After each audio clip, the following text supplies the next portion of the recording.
राज्यसभारे भुवनेश्वर निकटरे राजधानी ring road निर्माणर सविशेष तथ्य संपर्क बीजेडी सांसद स्मित पाट्रांक एक अजଣା प्रश्नर उत्तରରେ गडकरी कहिसंती जे डीआरपी शेष हेबा परे सिभिल काम आरंभ हेब।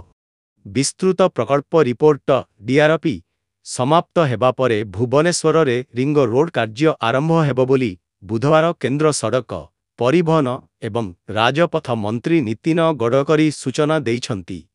राज्यसभारे भुवनेश्वर निकटरे राजधानी रिंग रोड निर्माणर सविशेष तथ्य संपर्क बीजेडी सांसद स्मित पाट्रांक एक अजଣା प्रश्नर उत्तରରେ गडकरी कहिसंती जे डीआरपी कार्य शेष हेबा परे सिभिल काम आरंभ हेब।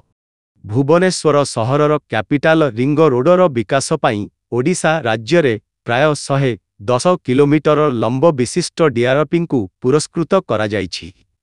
सिभिल कामर पुरस्कार प्रोजेक्ट होइथिबा ट्राफिक टेक्नो अर्थन भित्तिक कार्यक्षमता पांठिर उपलब्धता एवं आंतर से प्राथमिकता उपरे निर्भर करी डीआरपी एवं पूर्व निर्माण कार्य समाप्त हेबा परे होइपारे बोली गडकरी कहिसंती।